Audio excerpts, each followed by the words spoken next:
Today, we are going to be talking about the deadlift wedge. Not to be confused with, but often contributing to, the massive wedgie equipped powerlifters get while deadlifting in a suit. So, what the hell is the deadlift wedge? I'm also not talking about this kind of shitty rubber wedge-shaped thingy that can be sometimes poorly used to replace a deadlift jack. When I'm talking about the wedge in reference to the deadlift, I'm talking about everything that happens between you grabbing onto the bar and the bar leaving the floor. Basically, the wedge is a strategy that allows you to take tension out of yourself and the bar and can kind of be used interchangeably with the idea of pulling slack. And to understand why we're referring to that action as a wedge, we got to take it all the way back to grade 10 science class and look at some simple machines. And even if our skeletal system is basically a linkage of teeter-totters tied together with contractile ropes, we are going to be using the chonky boy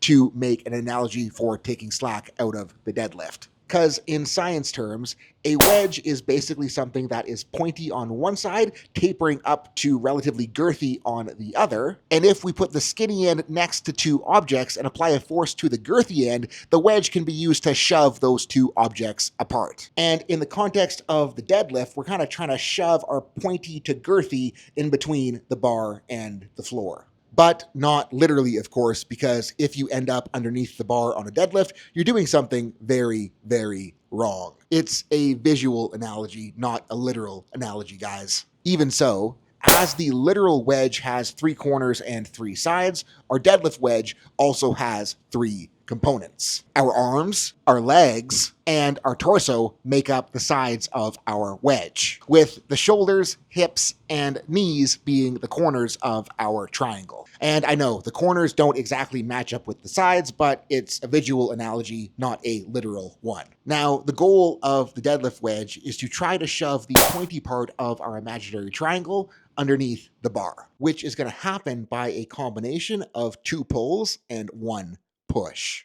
And to make this demo more clear, we're going to imagine that you're an asshole that grabs onto the bar with high hips like me. I'm not saying that high hips is the only way to wedge, it just makes the visual analogy more simple to visualize. Now, once we are on the bar with those high hips, our pulls are going to come from our lats trying to pull our hips towards the bar, our hamstrings trying to leg curl our hips towards the bar, and our actual hips like contracting and trying to push us in towards the bar. And what we got to think about with the lat pull, the hamstring pull, and the hip push to get us in over top of the bar and try to get stuff visually underneath it is that none of this is really lifting the bar itself. It's just setting ourselves up to get into a good position to use our legs to initiate that push off of the ground. It's the wedge pulling ourselves into a great leverage position to use our prime movers that actually lets us lift the weight to the top. And when you get it right, it's going to feel like a magical symphony of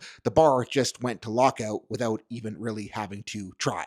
So all the deadlift wedge is pulling yourself towards the bar with your lats, leg curling yourself towards the bar with your hamstrings, and pushing yourself towards the bar with your hips, which is going to let us put more tension in the quads, more tension in the glutes, and more tension in the torso to better lift the bar. And if that is still confusing, don't overthink it. Prioritize creating as much tension as possible, and you're probably going to do it at least 3/4 of the way right. And if you are looking for feedback on your deadlift, or if you need more specific coaching, hit that link below and join the team.